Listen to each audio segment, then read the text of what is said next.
Bonjour et bienvenue dans ce premier épisode de Parole d'expert IT, créé et géré par Zenith RH. Je m'appelle Stevie et j'ai voulu parler du parcours candidat IT et de tout ce qui se passe dans l'environnement IT, dans le recrutement, pour mieux comprendre cette passerelle et pour mieux essayer d'aider les gens à répondre à ce sujet. Aujourd'hui, pour ce premier épisode, j'ai voulu interviewer une personne que je connais bien parce qu'elle est aussi dans mon entreprise, Roxane. Bonjour Roxane, Bonjour Stevie, comment ça va? ça va super et toi? Ça va, ça va. J'aimerais bien que tu te présentes un peu, que tu présentes un peu ce que tu fais dans notre société et que tu expliques ton rôle.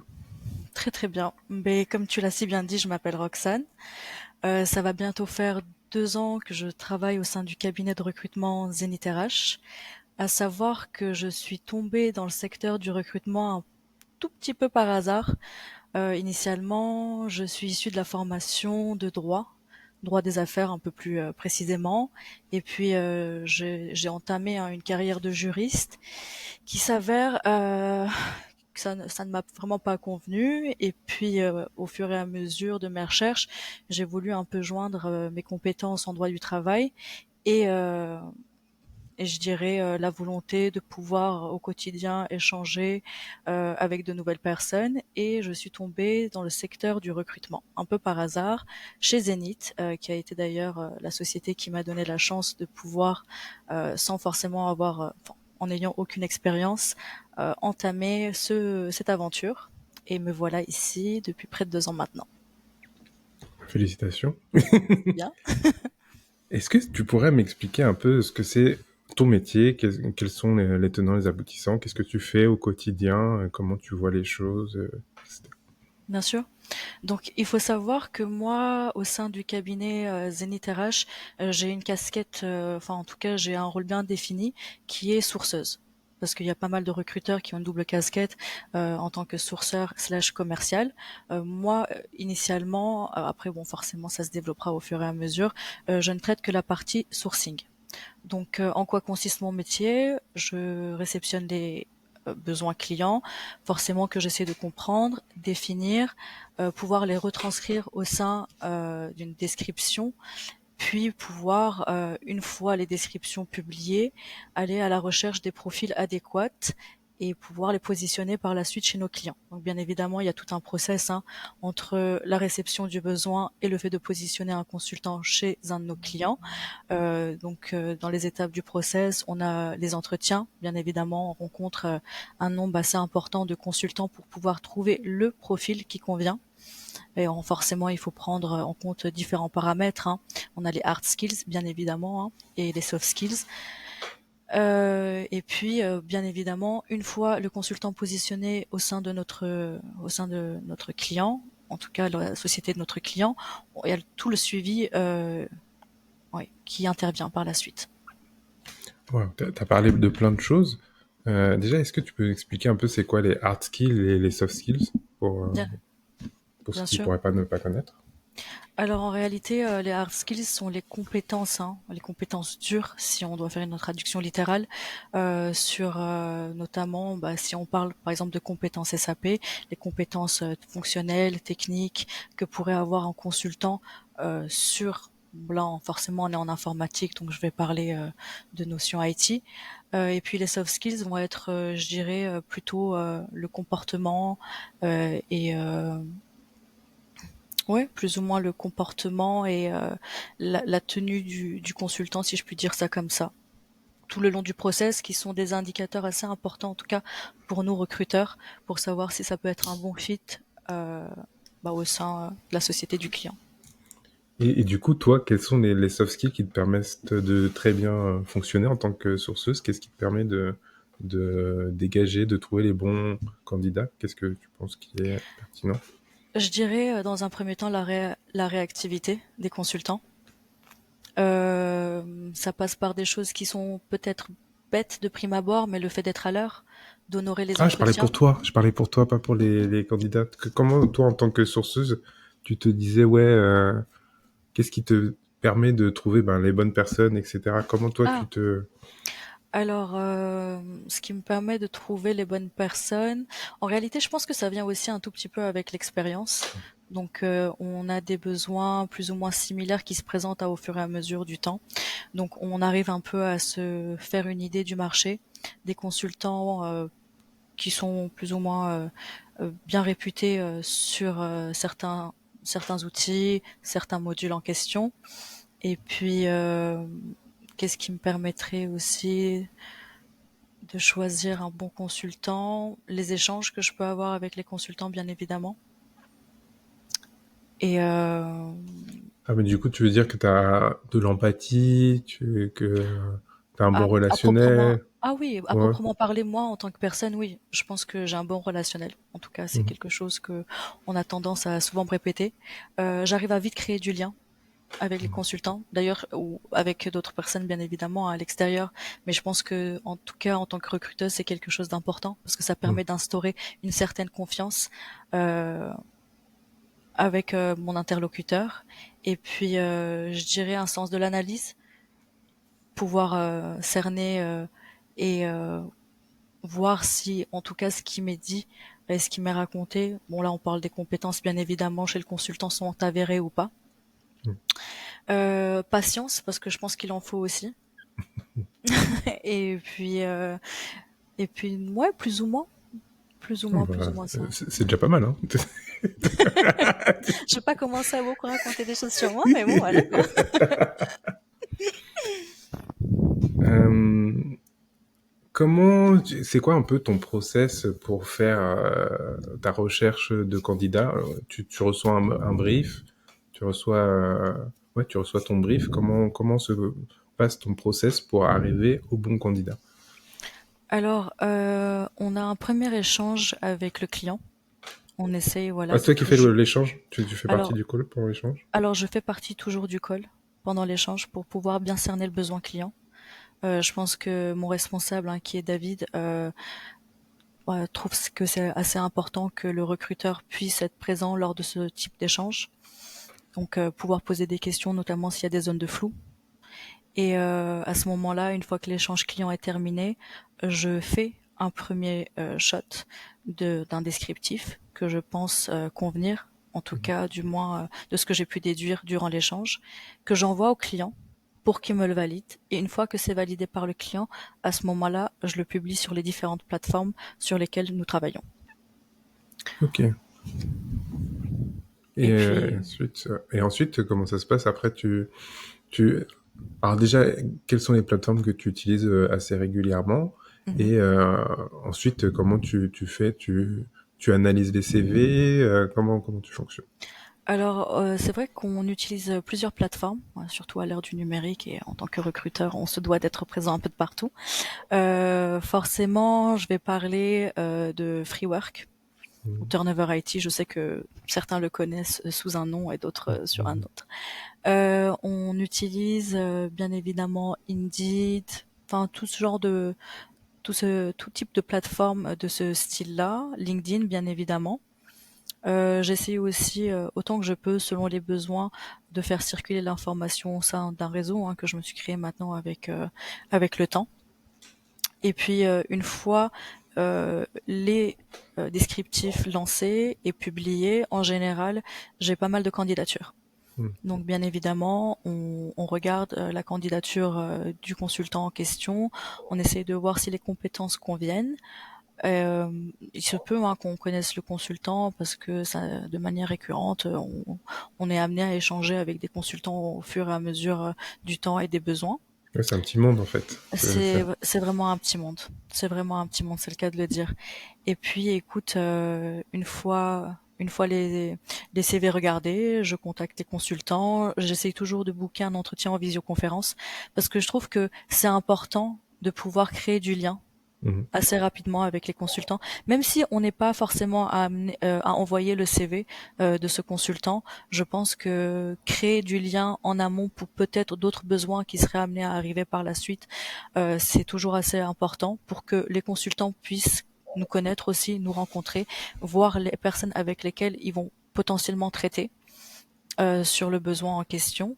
Et puis, on peut avoir besoin d'un échange, 2 échanges. En tout cas, nous, en termes de process, on a une première qualification téléphonique où, en réalité, voilà, qui dure pas plus d'une dizaine de minutes, où je vais demander les premiers éléments, hein, à Mhm. savoir la disponibilité, l'intérêt de la mission, très rapidement que le consultant puisse m'expliquer ce qu'il a fait sur son parcours et ce qu'il recherche à l'avenir pour voir si on est en tout cas en phase, hein, en termes Mhm. du besoin client et de ce qu'il recherche.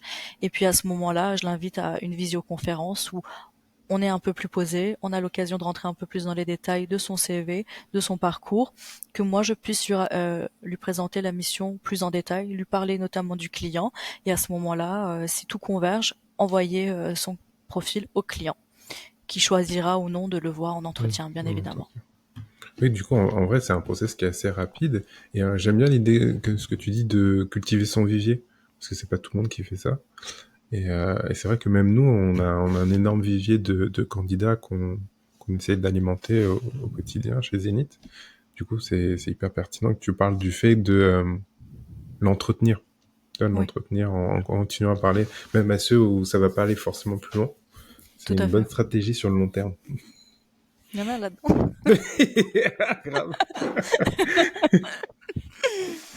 Euh, Tu vois, t'as parlé de ce que tu faisais avant de me présenter un candidat à un futur client. Oui. Est-ce qu'il y a des critères que tu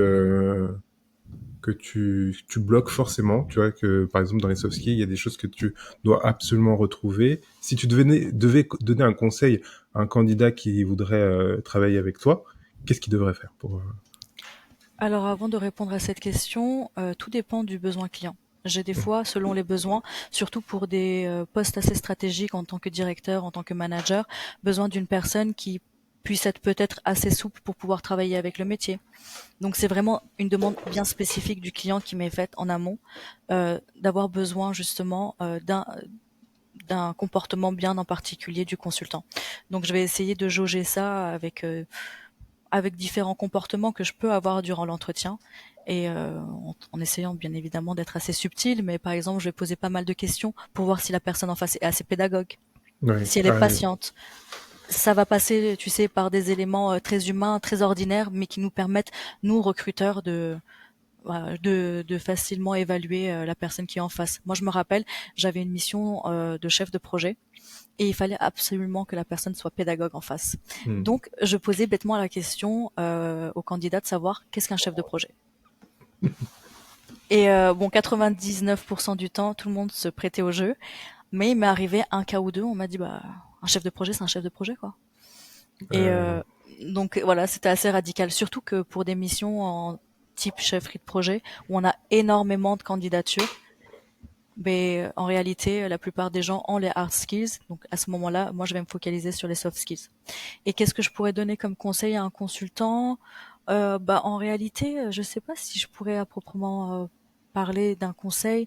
C'est juste peut-être aussi eux, à leur tour, de faire preuve d'empathie, dans le sens où vous avez des recruteurs en face de vous qui, bon, pour la plupart, oui, hein, mais moi, ça m'arrive de travailler sur des besoins où je ne maîtrise absolument pas la compétence. Et à savoir que chaque personne avec laquelle je m'entretiens au téléphone, ben, c'est un plus. J'apprends de nouvelles choses. Donc, même si je peux dire dans ce podcast-là, merci, hein, parce que c'est comme ça que, au fur et à mesure du temps, nous, on développe notre expertise.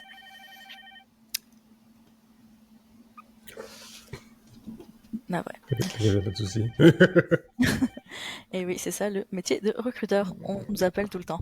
Euh, donc voilà un peu dans l'ensemble ce que je peux dire. Après conseil, non, se rendre disponible peut-être, ce serait le seul Ouais. conseil que j'ai. Se rendre disponible et être vrai finalement, tu vois, parce que Oui, tout à fait. vu que toi, ce que tu dois jauger, c'est par rapport au brief de ton client.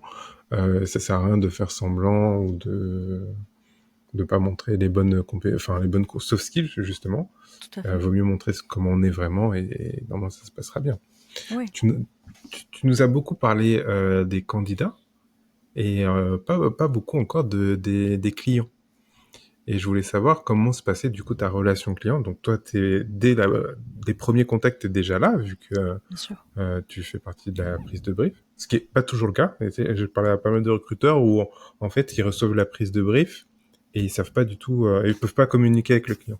Donc D'accord. déjà c'est une force pour toi. Oui. Euh, Est-ce que tu as beaucoup d'échanges avec eux? Est-ce que la mission peut évoluer au fur et à mesure? Comment ça se passe? Alors, je dois admettre que j'ai la chance de pouvoir pas mal communiquer avec les clients. Ça m'arrive, enfin, en tout cas, en entretien client, je suis systématiquement présente. Je fais le débrief avec les clients, donc ce qui me permet justement de pouvoir mieux orienter la recherche, si malheureusement le profil, bien évidemment, ne convient pas. Et puis, qu'est-ce que je peux te dire? Hop, j'ai oublié la deuxième question. Bah moi aussi. Non, Oupsie non, non. doupsie. Non, mais du coup, tu dis que tu as beaucoup d'échanges avec eux et donc Oui, comment tu gères cette relation? Comment est-ce bien sûr. que donc tu vas voir bah là, tu m'as dit que tu avais des retours et que tu modifiais au fur et à mesure, mais Oui, est-ce qu'il y a tout d'autres à fait. choses, des défis, des logiques que tu penses là comme ça sur la relation client? Alors, des défis sur la relation client, non, mais je vais rebondir sur ce que tu as dit, sur le fait que le besoin peut évoluer et peut évoluer assez rapidement. Ça nous arrive d'avoir des besoins assez complexes où, je vais prendre un exemple tout bête, hein, mais on va chercher un profil junior et puis très rapidement, le client va revenir vers nous et nous dire non, c'est un senior. Et puis, Mm. de nouveau revenir vers nous pour nous dire c'est un junior. Après, il n'y a pas de souci, hein, je veux dire, le challenge et le fait justement de délivrer rapidement, c'est quelque chose que j'aime dans le métier que je pratique. Et s'il y aurait d'autres challenges, en réalité, je pense que le fait de comprendre ce qui nous est demandé par le client et de comprendre aussi la personnalité qui est recherchée chez le consultant, rien que ça en soi, c'est sans parce que tu sais, on comprend le contexte de la société dans laquelle le client travaille. On peut comprendre du moins des échanges qu'on a avec le client, dans quel état d'esprit, en tout cas l'état d'esprit de l'équipe dans laquelle on va positionner un consultant. Mais tout ça, ça reste quand même assez abstrait, même si nous, on essaie d'aller un maximum à la rencontre de nos clients et aussi de nos consultants. Donc moi, je fais plus partie de la partie Mm. consultant. Le consultant, oui. Mais voilà, je pense que de pouvoir comprendre un besoin et tout le challenge qui l'entoure, c'est ça qui est du plus ou moins subtil dans le corps de métier qu'on fait et de le mettre en application et de trouver la bonne recrue. Parce que il y a des stades de projet qui sont assez, je dirais, touchy, dans le Ok. sens où Ouais, tu peux pas te permettre l'erreur. Ouais, oui, du coup, faut que tu sois efficace, tout en étant rapide et disponible pour pouvoir répondre aux changements qu'il pourrait avoir au fur et à mesure. tout à fait. Est-ce que tu as un exemple de réussite que tu as eu dans ton expérience? Non. Ouais. Euh... Tu peux Mais réfléchir, hein, t'inquiète. J'ai mis la pression c'est là. parce qu'il y en a plusieurs des réussites. Non, après blague mise à part, ben là j'ai pris l'exemple, par exemple d'un client qui avait impérativement besoin d'un consultant junior, et puis voilà la recherche qui était une recherche très sérieuse, hein, était recentrée sur ça. Et puis on reçoit un appel l'après-midi au bout de 24 heures pour nous dire non, écoutez, le besoin au finalement a changé. Et bon après peut-être que ça peut paraître anodin, hein, parce que passer d'un consultant senior à junior, bon, c'est Oh, bah si, pas non c'est plus la mer à boire. important, parce que tu vas pas chercher aux mêmes endroits même, tu vois, je pense. C'est vrai, c'est vrai, c'est vrai. Et puis tu sais de devoir te dire ok, bah je reprends le process à zéro, de Mm. repartir de nouveau à zéro sur quelque chose que tu pensais peut-être déjà être Oui, ça se trouve, t'as accompli. écarté des gens que en fait tu vas devoir C'est ça. récupérer, etc. Et c'est exactement ça, de reprendre le téléphone, leur dire écoutez, allô, bon ben il y a un changement côté client, on recherche des profils qui peuvent correspondre aux vôtres. Mais bon, après les consultants sont assez compréhensifs à ce niveau-là en général, ça se passe très bien.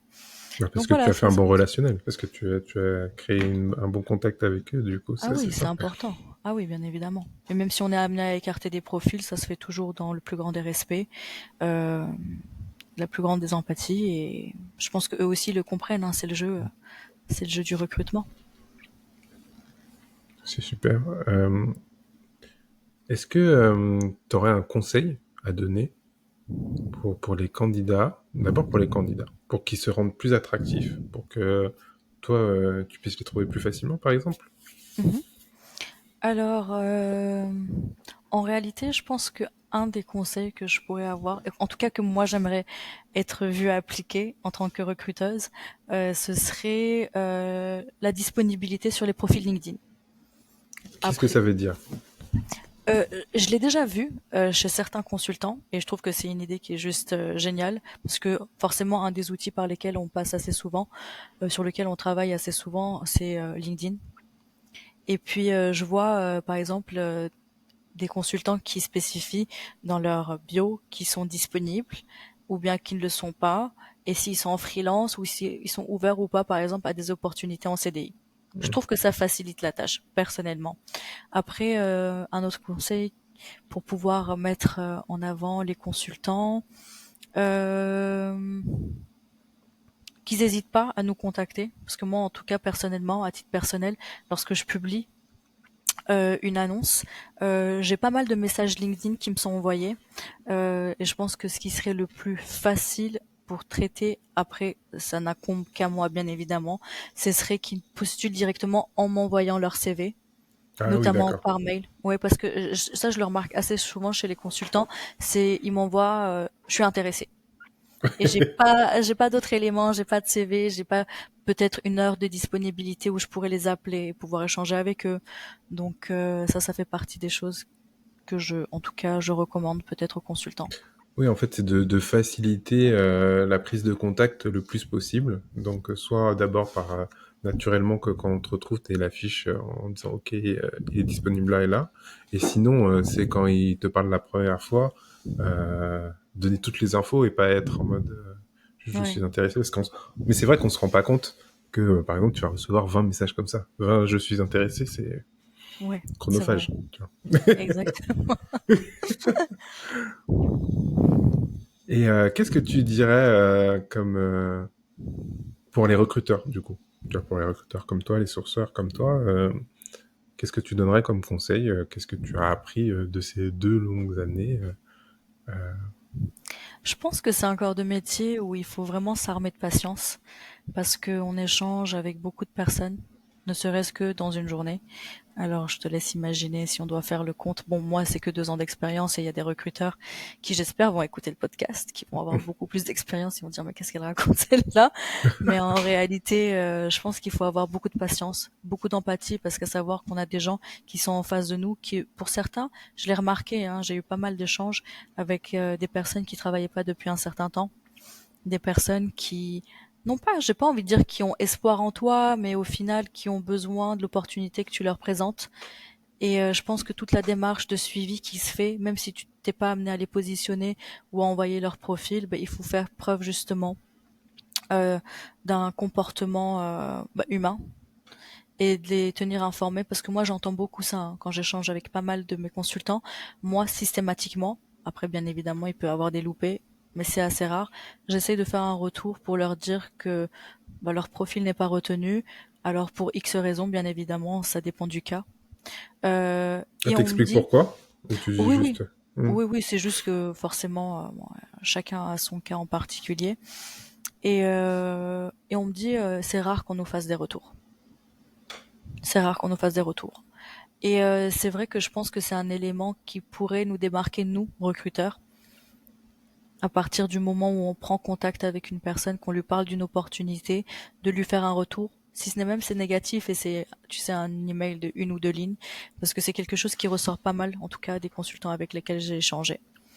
Et puis un autre conseil que je pourrais donner, non, c'est surtout par rapport au suivi consultant. Même, enfin, je veux dire, ça c'est la phase amont avant qu'on positionne un consultant chez un client, mais il y a toute la phase qui vient après, qui est tout aussi important.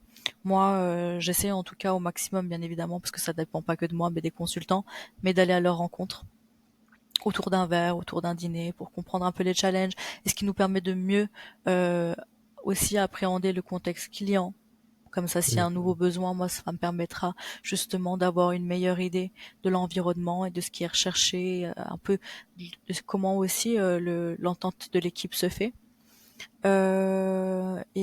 Forcément, vu qu'on suit les consultants à partir du positionnement jusqu'à la fin de mission, on a cette petite phase aussi administrative où Mm. il y a pas mal de consultants qui nous demandent des conseils, comment pouvoir les suivre, quelle sorte de structure pour ceux qui n'ont pas encore de société, euh, quel, quel type de structure choisir, et puis quel cabinet de portage leur conseiller. Je veux dire, voilà, que les consultants ne se sentent pas délaissés, parce que moi, mine de rien, sur tous les consultants que j'ai positionnés, il y a eu pas mal de premiers, enfin en tout cas de personnes qui rentraient dans le monde du freelancing et qui avaient besoin d'être accompagnées. Donc il faut être rassurant, et toujours cette question d'humanité en fait.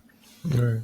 Ouais, je vois totalement ce que tu essaies de dire. Et je trouve que c'est quelque chose qui transparaît énormément chez Zénith. C'est Ouais. que tu vois, on essaie toujours de garder le contact, être humain dans tout ce qu'on fait. Et donc, je trouve que tu es la bonne représentation de ça. Merci. J'avais une autre question. Qu'est-ce que tu donnerais comme conseil à ton moi plus jeune? Donc, par exemple, là, je pense que tu as pris de l'expérience, pris de la bouteille, comme on dirait. Et déjà, qu'est-ce qui te différencie, tu trouves, par rapport à ton toi il y a 2 ans et toi maintenant? Comment tu vois les choses? Qu'est-ce qui a changé? Est-ce que, ben, du coup, vu que tu as un vivier, tu vas beaucoup plus vite?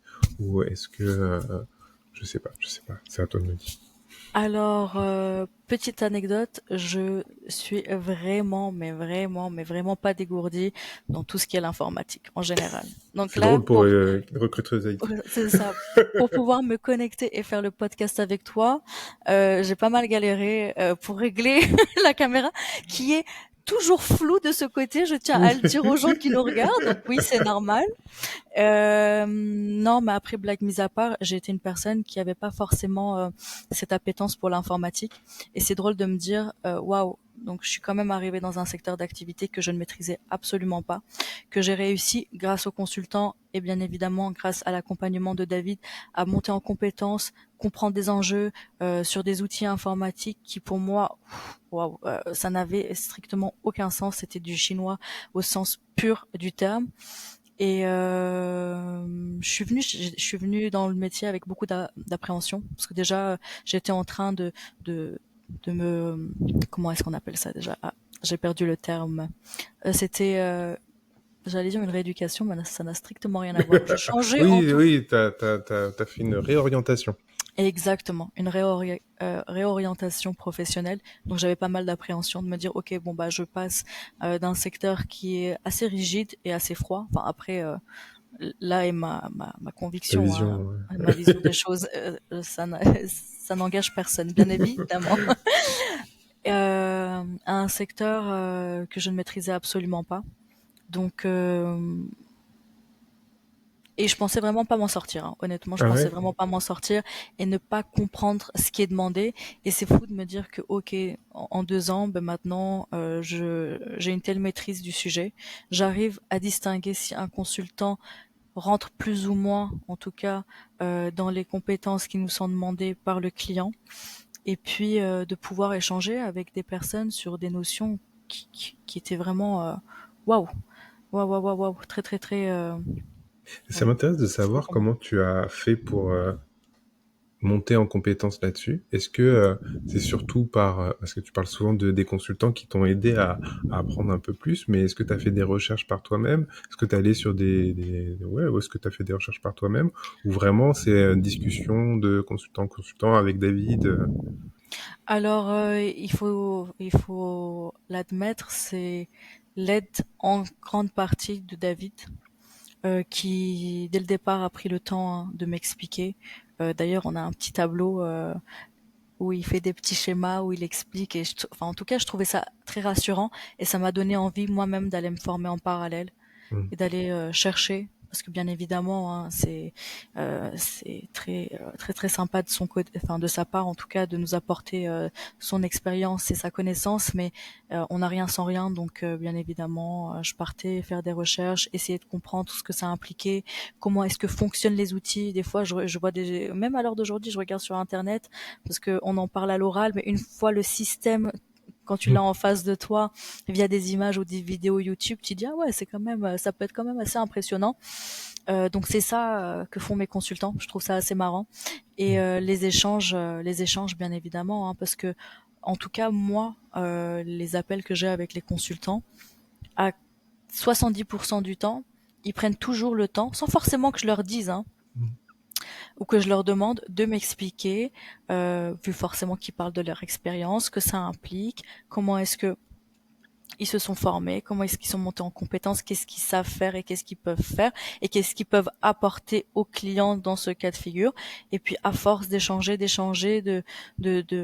voilà, d'entendre les gens en parler, c'est comme ça que je monte en permanence, hein, parce que je pense que il n'y a pas vraiment de fin à la connaissance euh, sur les différents sujets que je traite en tant que recruteuse. Super.